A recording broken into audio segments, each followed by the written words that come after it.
And I am the event coordinator here at Dynamics User Group. I'm just going to give a quick introduction to Doug and who we are, what all we offer, and help answer any questions you guys have, and then I'll pass it over to our speaker for the day. So Doug is a free community for users, implementers, and resellers of Microsoft business applications. Our main mission is to support the Microsoft Dynamics 365 GP and Power Platform community. We want to be able to empower you with the tools that you need to help grow and excel in your career. Our rules of engagement is we essentially ask that these meetups are held to be solely educational. So please no sales pitches. We want everybody to be able to join these meetups and learn as much as possible without being sold a product. Again, we also ask that all of our attendees ask questions. Our speakers love it when you stay engaged. I'm sure that they will mention if they would rather you raise your hand or maybe put your question in the chat and they'll get to it at the end. But please, you get the most out of these meetups by asking questions to help you succeed. Dynamics User Group has multiple different programs. We have open online discussion forums that are free. So if you have a question that is particular to a product or particular to you, you can ask it there and the community will answer. We have conferences. We just wrapped up our DynamicsCon of 2025 2 weeks ago. So it was great. It's a almost full week of content and networking, educational sessions, all of the above. We have our 2026 DynamicsCon coming up in Vegas in May of 2026. So would highly suggest that you get your tickets soon and encourage you to attend if you're able to. We also have Doug meetups like this one. Some of them are hosted virtually, some of them are hosted in person. But if you are unable to make one of these virtual calls and want to still hear what was chatted about and what was going on, I would encourage you to check out our YouTube channel. This is free. You can see all of our virtual meetups held all across the world. So if there's any topic that you're interested in, I'm sure you can find it somewhere on our YouTube. And it's a really great free educational resource. And then if I can skip to the next one. Oops, sorry, everybody. We have our DynamicsCon regionals. These are the ones that are going to be in North America. So these are a little bit larger in scope than our local meetups. They're usually full day to day and a half. Oh, I'm so sorry. It's been a long week. These are full days of education and networking. We typically focus on F&O, CE, BC, and Power Platform. Some of them usually have a little bit of AI content as well. These are free to attend, and if you were interested in attending any of these, you can just click on the link in here, and I'll send this PowerPoint to you all as well in the chat. This year in North America, we're going to Canada, we're going to Denver, Colorado, Ohio, Texas, and Tampa. And then we are also going to West Africa, East Africa, and Europe. And if you were interested in attending West Africa or East Africa, please get your ticket now. I think East Africa is already sold out and West Africa is almost sold out. So would highly encourage you to get these tickets if you were interested in attending. Again, they're free events and you can register by clicking on those links in there. And that's all from me. If anybody has any questions or anything, please feel free to just message me in the chat. And I'll also send the PowerPoint that I just presented so you guys can have all of those links and sign up for the regionals if you're interested. And with that, I'll go ahead and pass it back on over to our speaker. Thanks, everybody.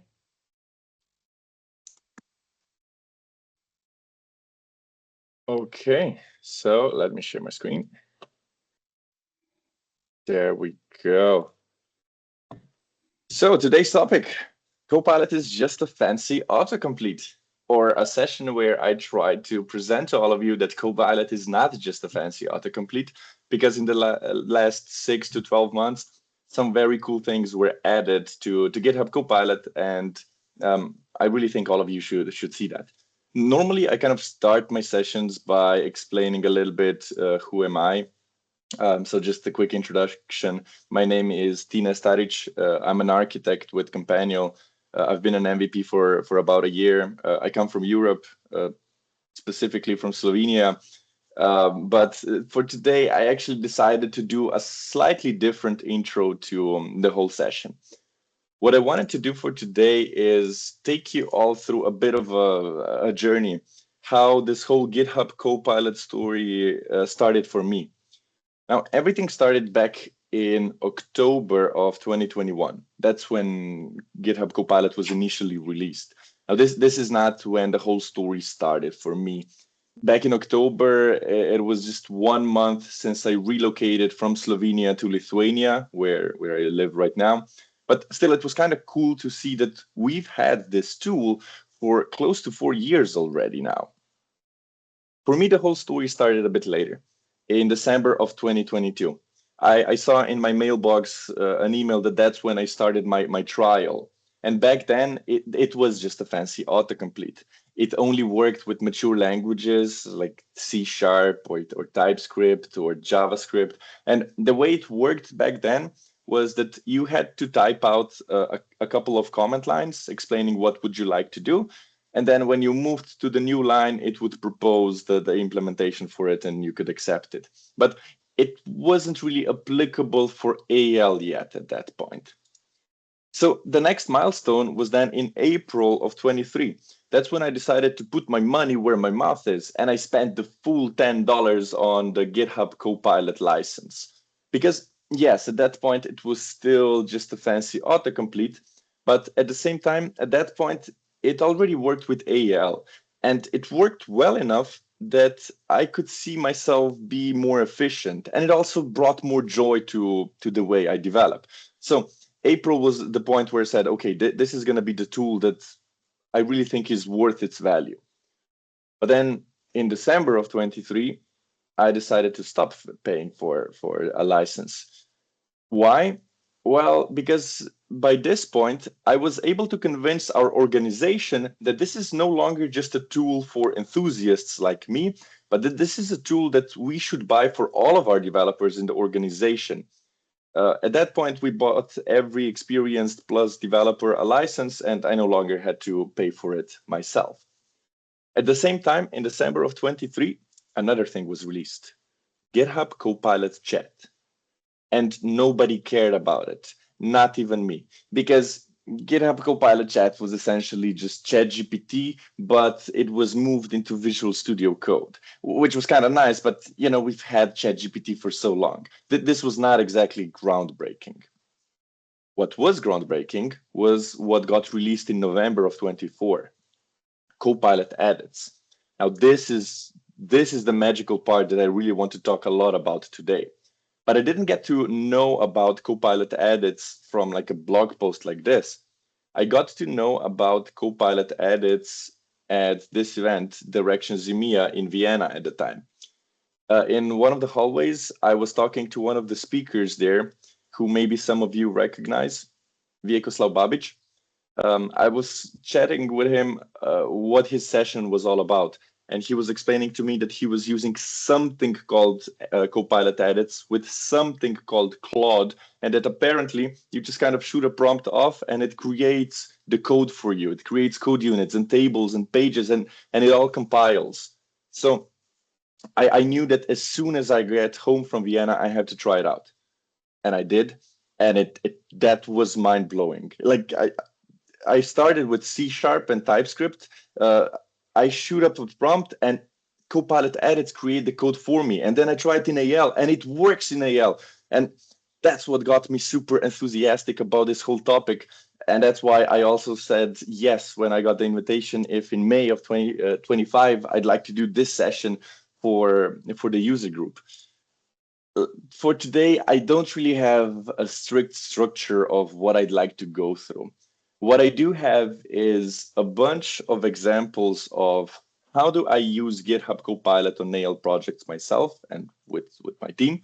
And at the same time, what I do have is a bunch of pictures that I found on the internet that I find quite interesting when I was preparing the session. One of them being this one.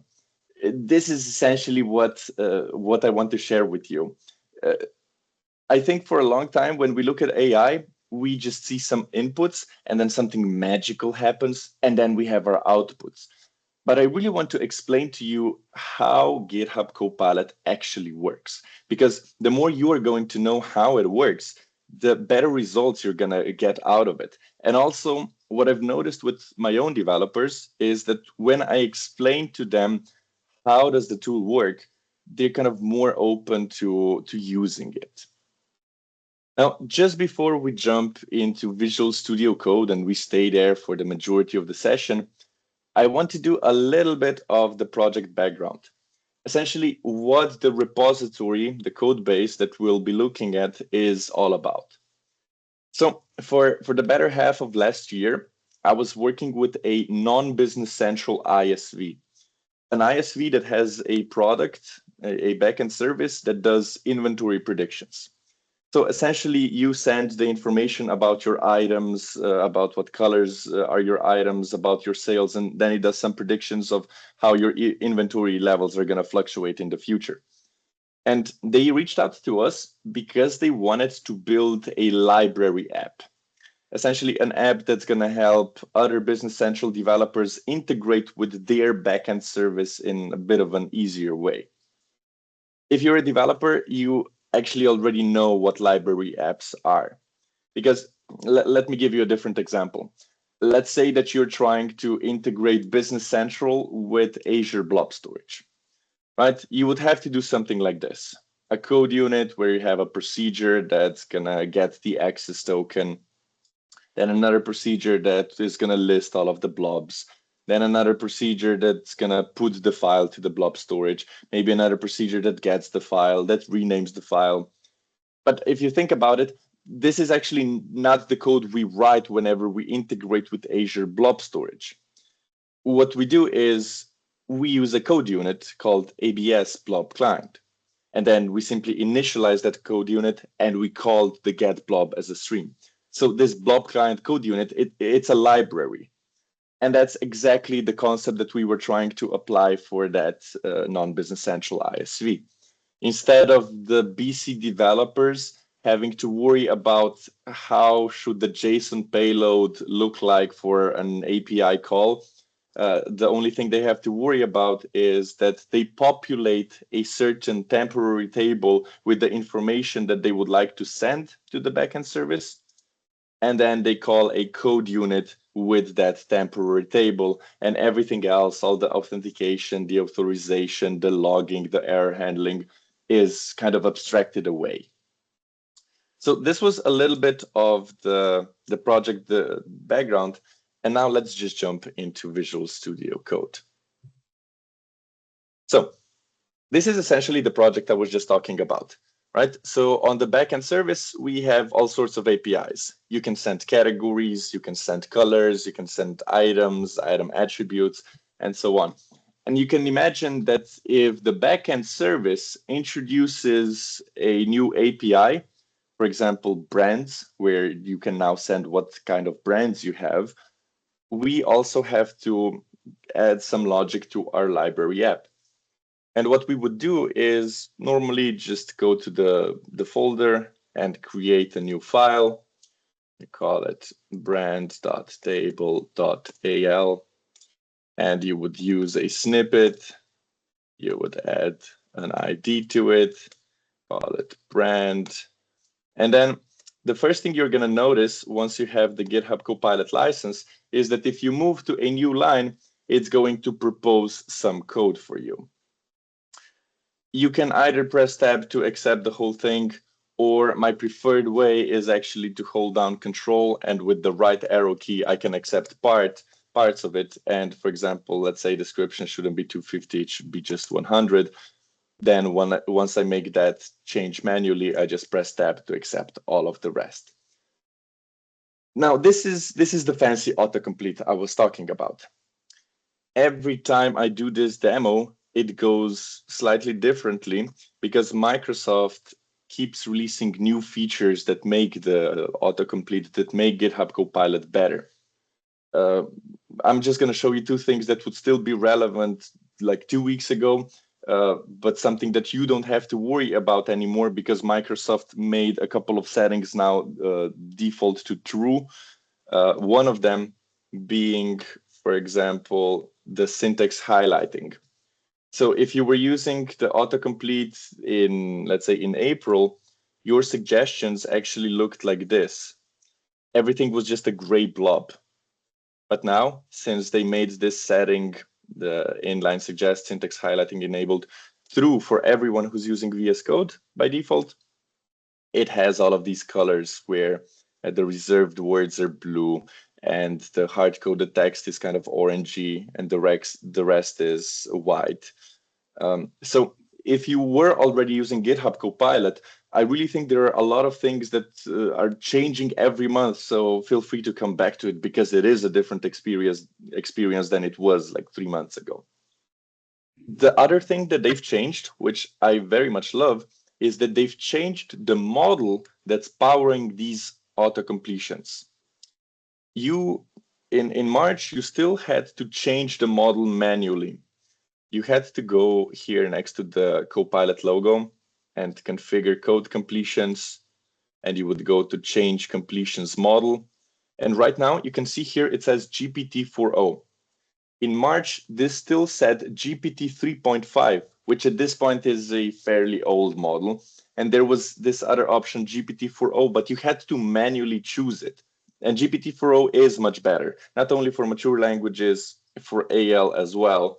But now this is the default model for everyone. The reason why I still wanted to show you this model picker for the autocomplete part is because I think soon they're going to release another model based on GPT 4.1. And I think it is, again, going to be the better model that we will have to first manually select for it to be powering our autocompletes.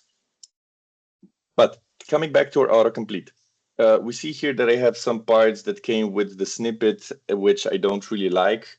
So let's remove some of the snippety parts over here. Just remove all of this. I'm also going to remove our fields over here.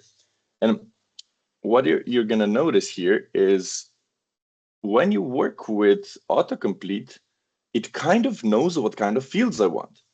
It knows that I would start with the brand ID. Then next I would have code. Then I would have description. How does it know that these are the kind of fields that my endpoint, that my table would need? Well, it's because I have the category table open up here. And it sees this category table as additional context before the prompts reach the language model. And if it sees that for categories, we have category ID, code, and description, it's thinking, well, probably for brands, you're going to want to have something similar. Now, this is a very important point. AI, or GitHub Copilot, is looking at up to 4 open tabs as additional context. So whenever I'm getting suggestions in line here, the Copilot is looking at up to 4 open tabs that I have up here. If you have 30 tabs open, then Copilot has no clue which ones are relevant, because likely if you have 30 tabs open, you don't know which files are actually relevant to the changes you're making now. So what I would really recommend to all of you is that you get comfortable with closing the tabs down, that you get comfortable with right-clicking the tabs and then closing them, closing others, closing to the right, closing saved, closing all. Because if you are going to have only relevant tabs open, the suggestions you're going to get are going to be much, much, much better than if you just try to keep everything open and then let GitHub Copilot decide what's kind of relevant to the changes you're trying to make. But all of that is still the fancy autocomplete. And the session's title is all about how we're trying to move away from the fancy autocomplete. So this is not the part I want to talk about. What I do want to talk about is what happens when I click the GitHub Copilot logo over here. When you click it, this pane on the right side pops open. This, by default, is going to open up the GitHub Copilot chat. You know, that boring part where they just took ChatGPT and brought it into VS Code. With this chat experience, what you could do is, for example, navigate to one of your objects and just say, what does this file do? And then after a couple of seconds, it would start explaining what this table is, what it does, what kind of fields it has. So hopefully it's gonna do that. See, that's one of the problems that I have with making demos with GitHub Copilot. Whenever I'm doing something live, it's taking way longer than expected. Let me try to stop it. And let's try again. What does this file do? I think this time, yeah, this time it's much quicker. So you can see that it's explaining that this is a temporary table, that it has a certain purpose, some key characteristics, and here are the fields involved. This is not how I use Copilot Chat. I'm gonna show you later a couple of examples how I actually use Copilot Chat. But nevertheless, chat is still not the thing I want to talk about. What I really want to talk about today is this same pane, but when you switch from the ask mode to the edit mode. This is the Copilot edits I was mentioning earlier. As I switch, it's going to say that it will end my current session. Yes, I would like to start a new one.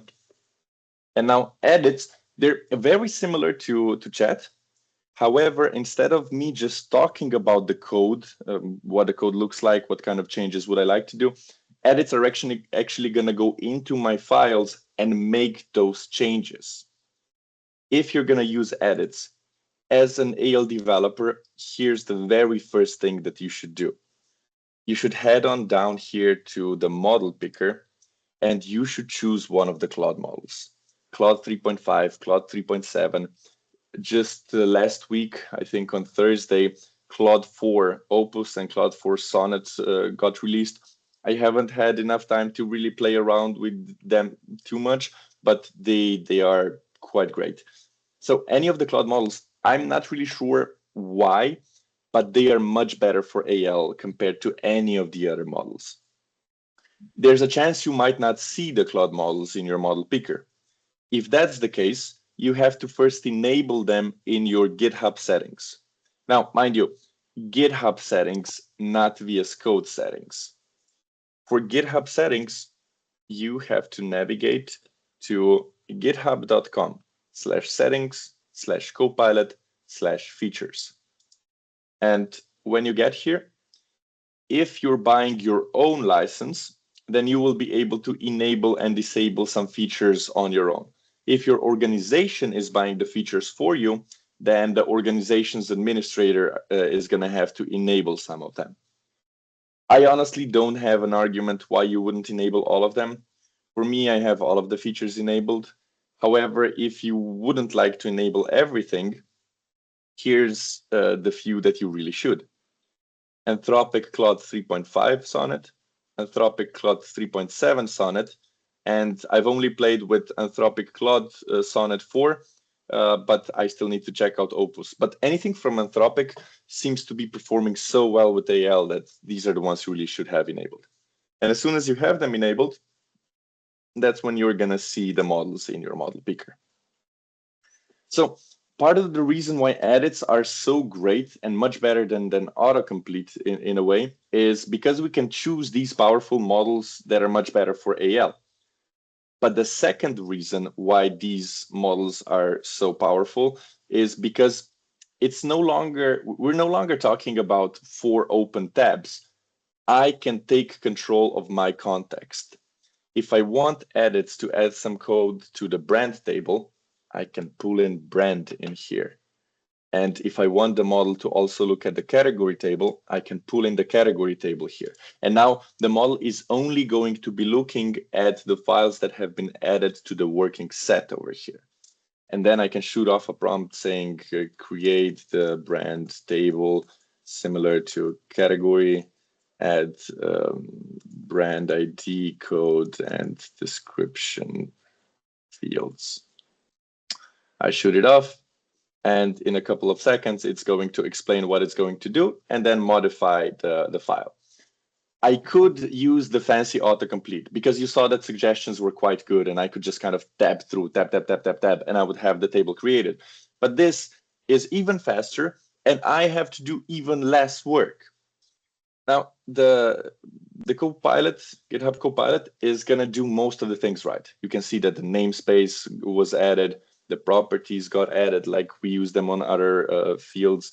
We have all of the other tables. We have all of the fields added that we requested. We even have the test field on insert, like we need to have. However, the one thing it doesn't do well is object IDs. No one likes object IDs, not even Copilot, but that's not really a problem. I can just assign the number manually. Okay, so if I like these changes, if I like what Copilot proposed, I can just click keep over here. But if I don't like them, I can still iterate further on this. What I can do is say, for example, description should be 350, and on validate, it should check code field. I shoot it off, and Copilot is gonna do another iteration. It's gonna explain what it's going to do. Change the description field from 250 to 350, and it's going to add the onValidate trigger here. And once I'm happy with this, that's when I can simply click keep. And we have our table in place. So now we can move on to the next requirement for our backend service, so for our library app, which would be to create a code unit. So for every endpoint, we have this temporary table, which you populate with the data, but we also have these code units, the API handlers, which, if I briefly explain what they do, they take in this temporary table, and first they're going to generate the body of the API call, right? So this function is going to ensure that the API, the HTTP request body has the correct fields, the category ID, the code, and it populates them with the data from our temporary table. So it creates the HTTP request body, but it also assigns the correct endpoint with a couple of query parameters, and then sends everything off, which this communication management code unit then handles the authentication. So we have everything in place for our category endpoint, but now we also need it for our brand endpoint. One thing that I would suggest to you is whenever you're done with let's say with one problem where GitHub Copilot is helping you solve it, that you start a new session. You start a new session by clicking the plus button over here, new chat. Why? These models, they have certain context limits. You cannot fit the whole code base into one LLM call. Now, the new models, they have huge context windows, like several hundred thousands of tokens. But what I've noticed is that as soon as you go above 8,000 tokens, the accuracy kind of goes down.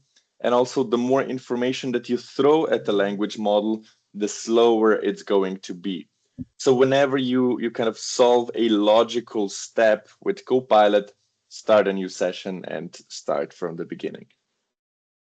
Now, we could ask edits directly, hey, go create this code unit for us. But what I've noticed is that it sometimes puts the files in the wrong folders, especially if you have like a multi-root workspace. So my preferred workflow is that I manually create a file. I'll say here brand API handler.codeunit.al. But once the file is in place, I let AI fill it in.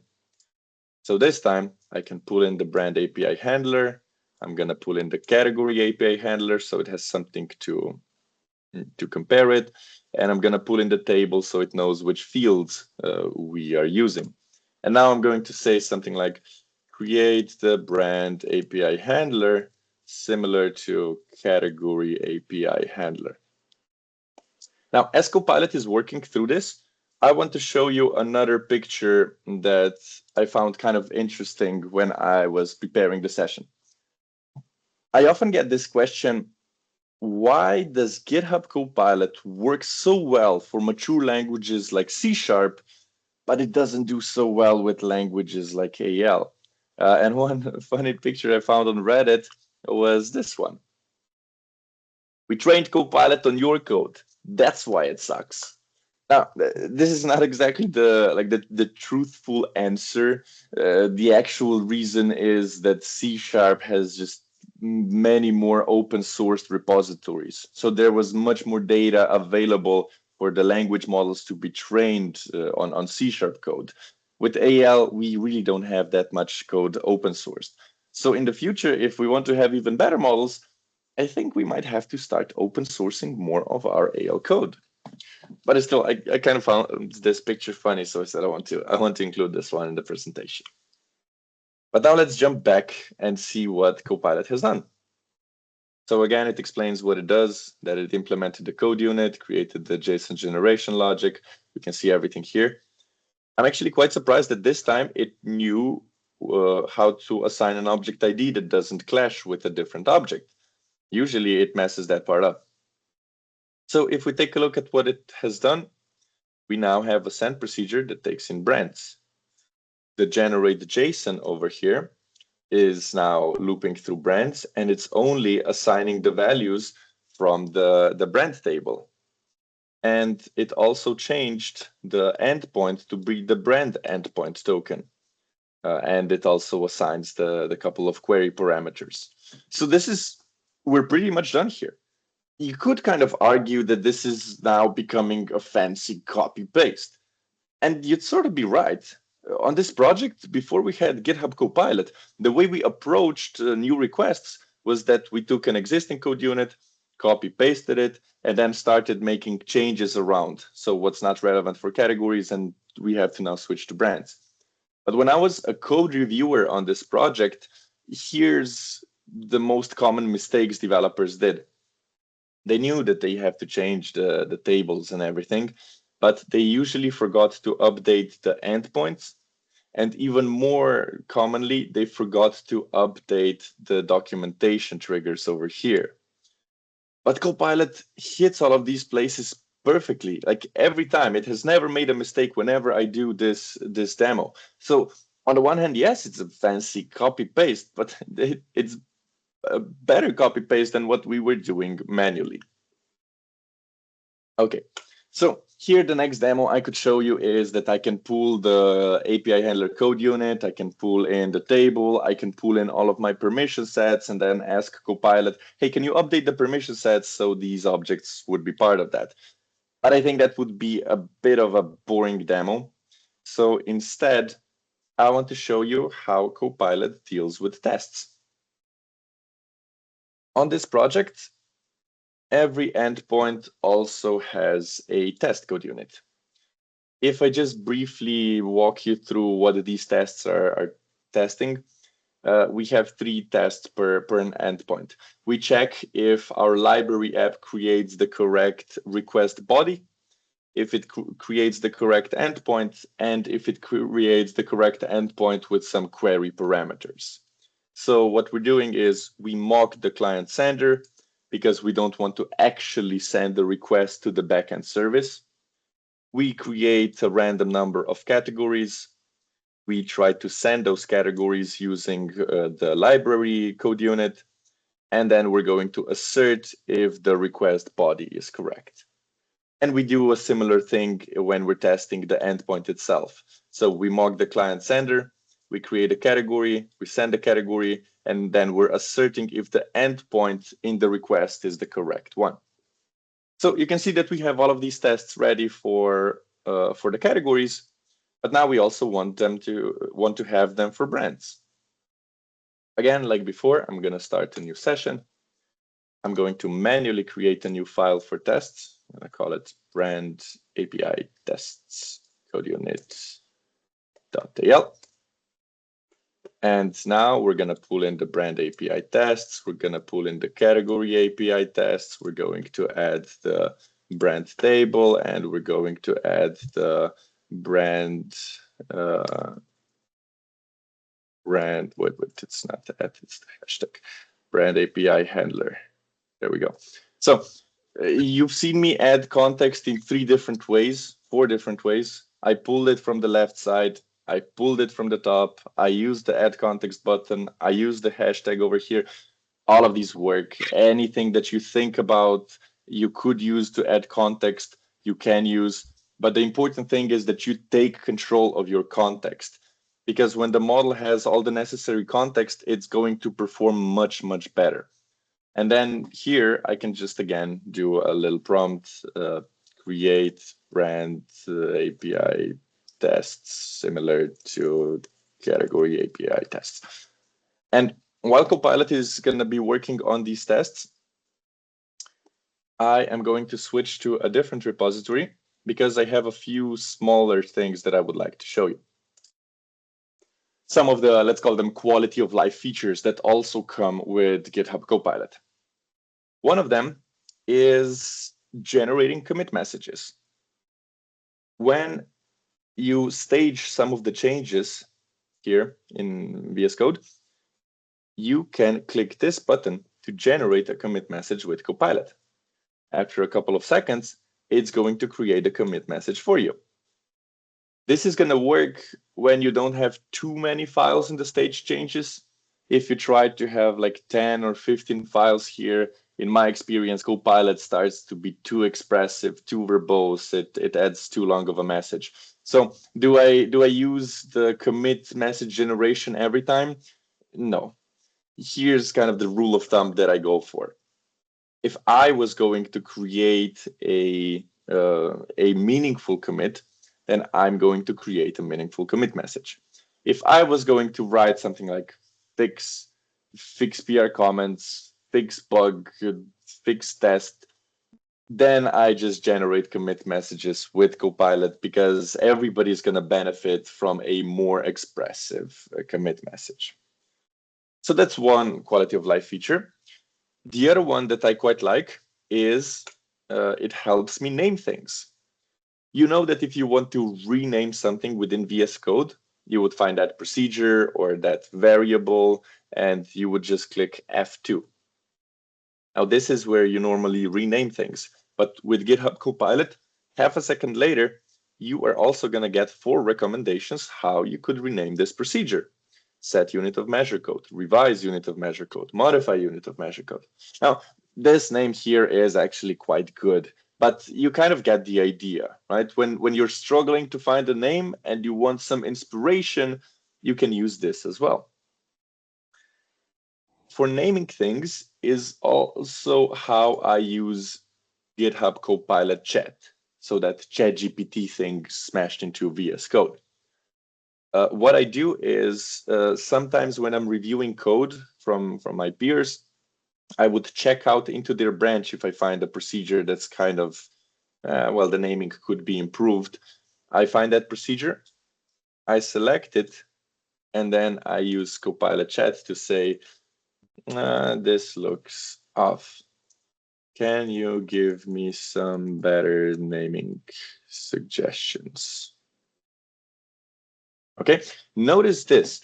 It didn't take the full item table as context. It only took the item table from line 3455 to 3464, exactly the lines that we have selected here. That's kind of the power of Copilot Chat. You don't have to talk about the full files, the full objects. You can simply select a subsection of a file and then ask questions about it, and it's going to reason over only that code.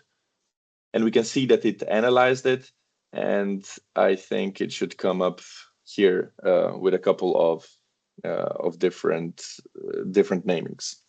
Now, again, this naming is good enough, so we don't have to change it. But I think you get the idea, right? When you need some inspiration on how to name things, Copilot Chat or the F2 function can help a lot here. Okay, let's go back and see what Copilot did with our tests. Again, it messed up the object ID. No worries, we can fix that ourselves. There we go. But if we take a look at the rest, I'm just going to keep it over here. It did the right thing. Again, it's mocking the client sender. This time it's creating brands. It's sending the brands with the API handler, and it's going to assert that the correct request body was created for all of these brands. It did the same thing for the endpoints. So we see that Copilot can create tests. But now here, I would totally understand if you're questioning this a little bit. Of course, it knew how to create tests for brands because brand functionality is very similar to category functionality, and we already had tests for categories. So that's why it knew how to write tests for brands. But the session that Vieco was holding in Directions EMEA at the time was the one where he was showing that actually you can get GitHub Copilot to write tests for you for completely new functionality, for functionality for which you don't have tests yet. Now, does that mean we can throw our 3,000 line management code units into Copilot and say, hey, write the test for this? No, because if the code is not testable, no amount of GitHub Copilot is going to help you there. That's essentially what Vieco was talking about as well. To get GitHub Copilot to write tests for you, your code has to be testable. It has to be solid. It has to use interfaces. And when it is solid, when the procedures are small and they have only one thing that they're trying to do, the tests become much easier to write because these are also the kind of tests that are very similar to the tests you would write in something like C#. And we know that GitHub Copilot is much better for writing mature languages like C#. Okay, so we've seen tests, we've seen the functionality, but here again, I would like, why did all of this work? It worked because brand functionality is so similar to categories. Does that mean Copilot can only generate code when I already have similar code? No. I have another example for this. I came across this example kind of accidentally.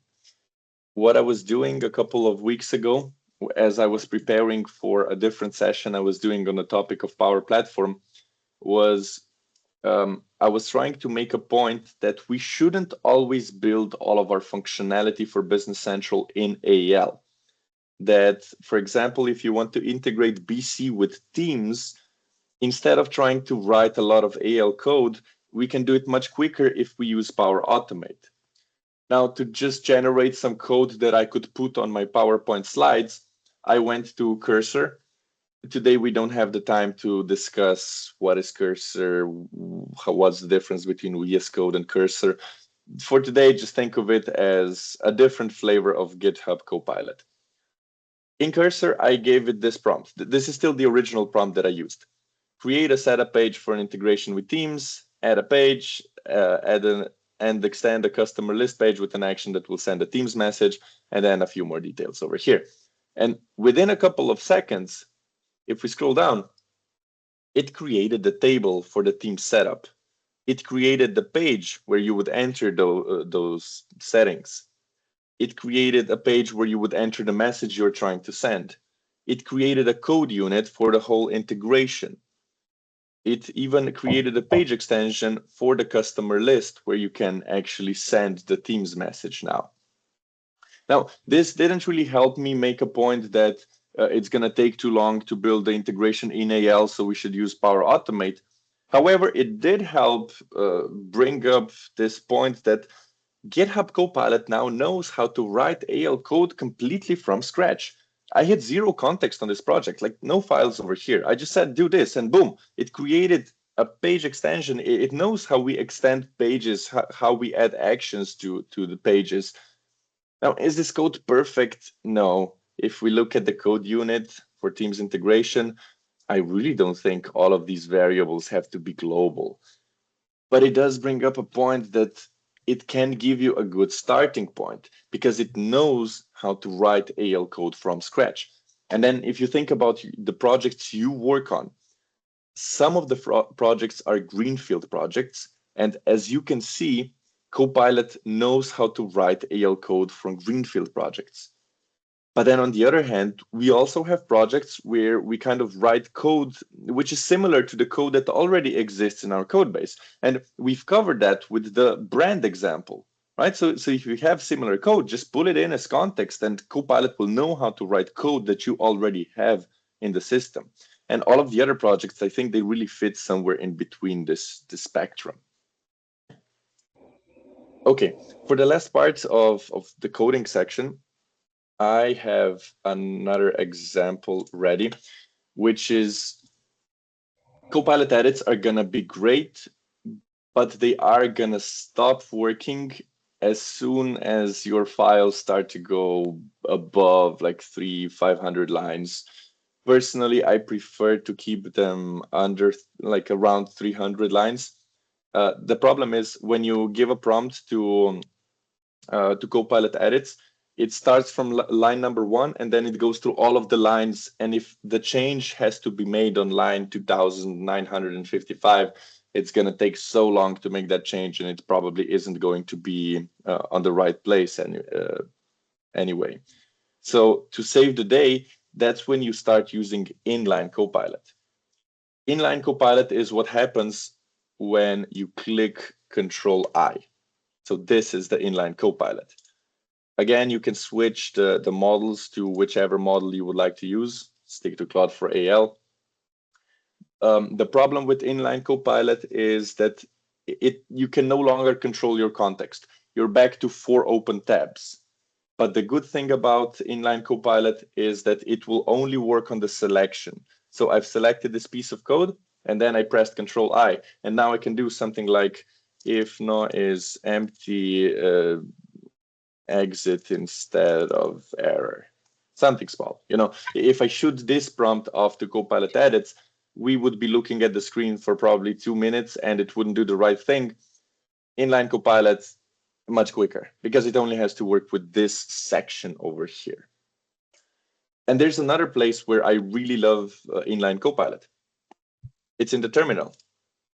So if I just clean this up, in the terminal, you have the same experience. You click Control I and poof, here it is. You switch the model. And there's 2 ways how I kind of use inline Copilot within the terminal. One is whenever I have like a Git command that I know what it does, I know I need it, but I don't really remember how do I invoke it. For example, interactive rebase, right? I know what interactive rebase is. I know what it does, but I don't always remember what do I have to write out to invoke interactive rebase.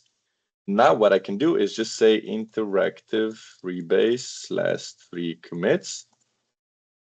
And in a couple of seconds, here's my command. And I can run it, or I can insert it and maybe change the last 5 commits if I want to. So that's one way how I use the inline Copilot for these kind of small commands that I know them, but I don't really remember them. The other one is something that I've done a couple of weeks ago, which is small PowerShell scripts. What I was trying to do at the time was I had one container with a bunch of demo apps that I've been developing and just publishing up there. And at some point, I wanted to clean all of those up. So I wanted a PowerShell script that would loop through all of the apps and uninstall all the ones that have my publisher as the publisher of the app. I could write that in PowerShell, but I said, let's try this with Copilot. So I did this. I said, get all apps with get nav app info dash server instance BC.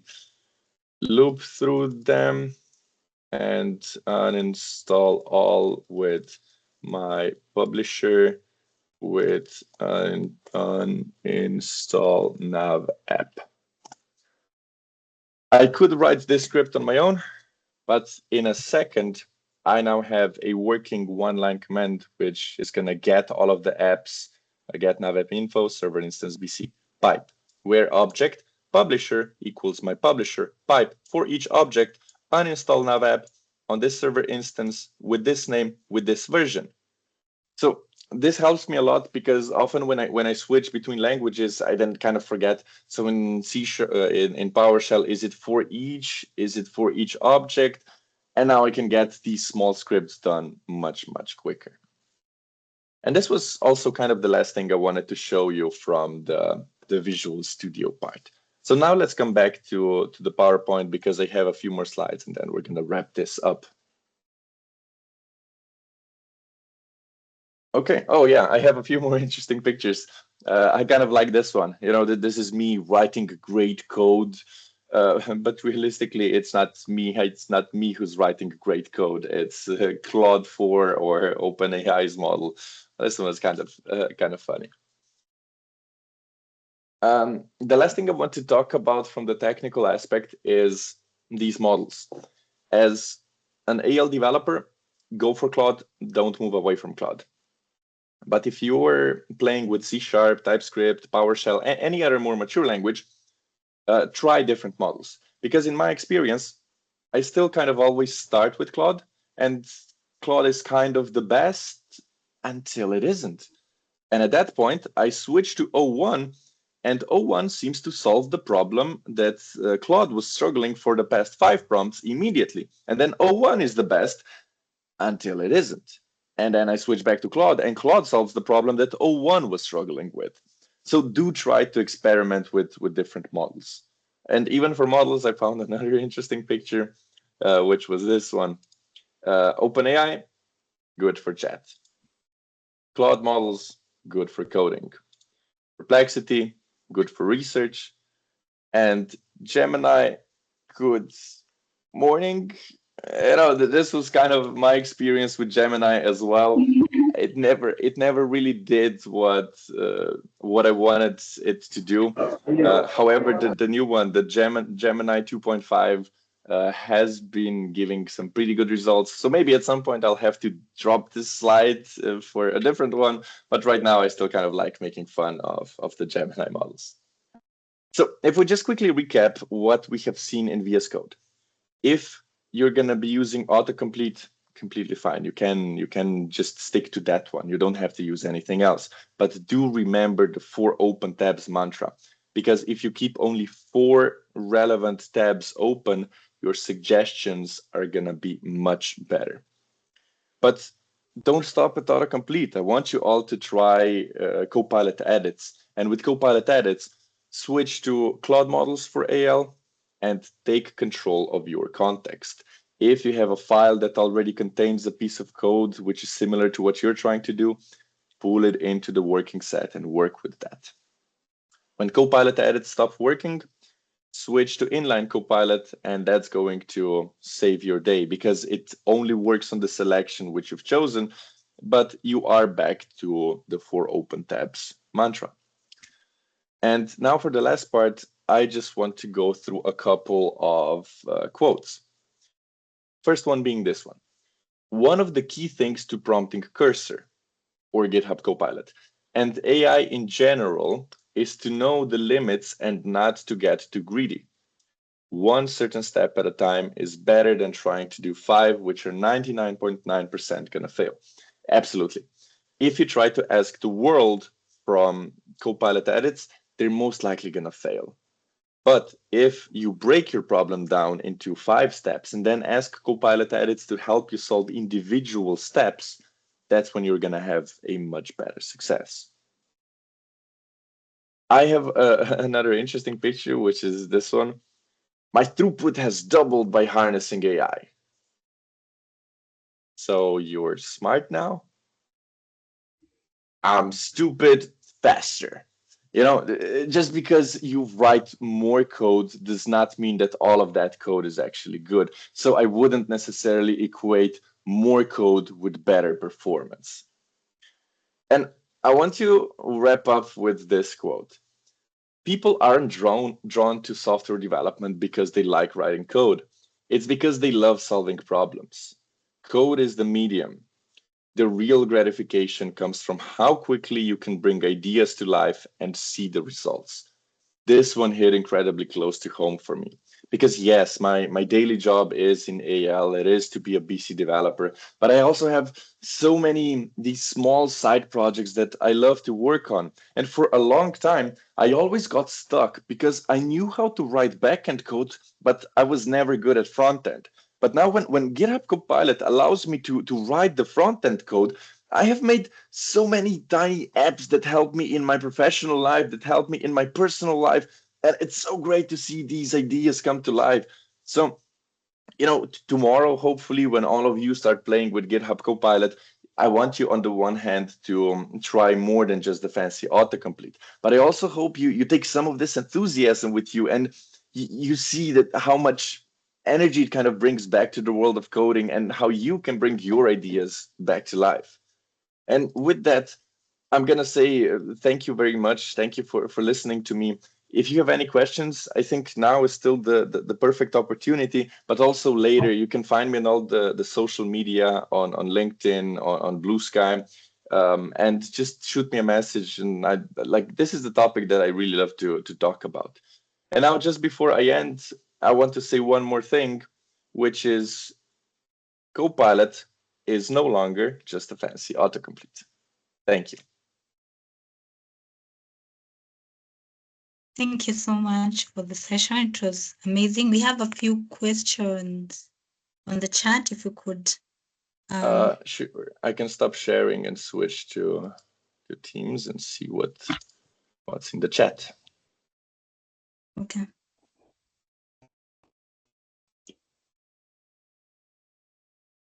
Let's see. Do we have Copilot edits in IntelliJ? Good question. I think so. I know it's not only in Visual Studio Code and in Visual Studio. There are 3 additional IDEs that they support. However, I'm not specifically sure about IntelliJ. But just keep in mind that all of the things that they do, VS Code gets most of the features, and then eventually they trickle down to all of the other tools as well. Oh, I see then the next question that you found it. Can you select the selected snippet of code? Seems Copilot cannot handle large amount of text yet, and is the same GitHub for Copilot paid, have same text limitations? Thank you.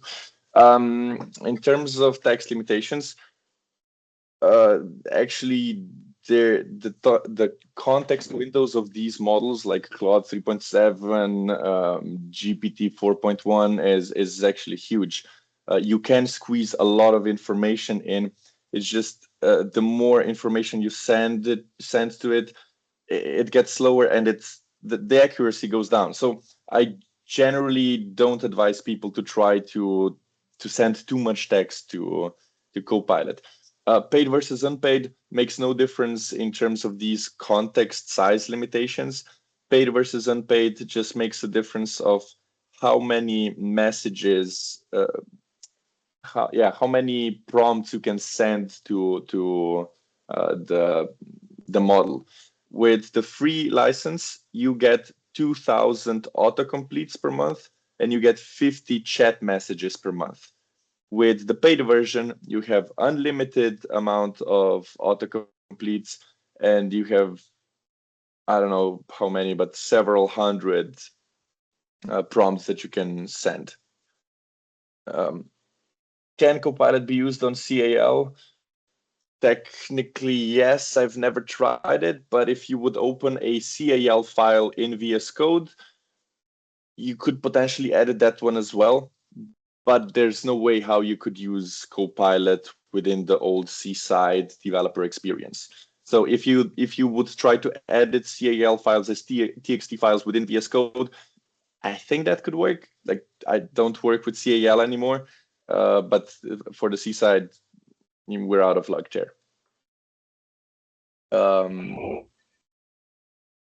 Can it make edits too? I'm not too sure what that was aiming at. So maybe if you can clarify that question, we can get to it. Are the Claude models included in the $10 GitHub Copilot subscription?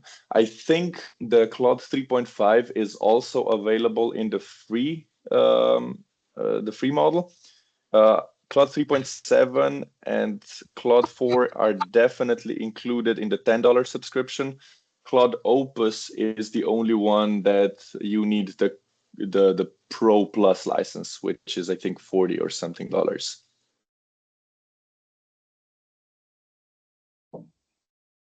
So I don't know. Do we have any more? If you have any more questions, drop them in, or feel free to unmute as well.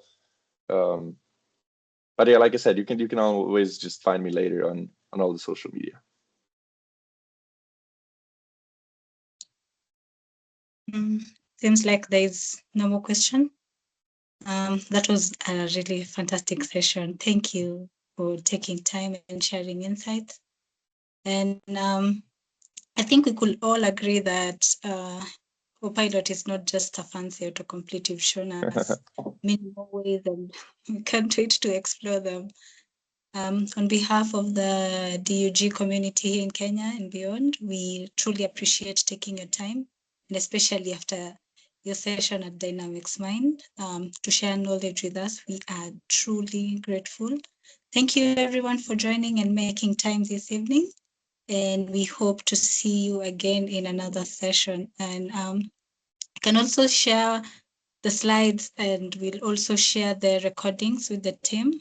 And thank you. Have a good evening. Thank you for having me. Ciao. All right. Bye.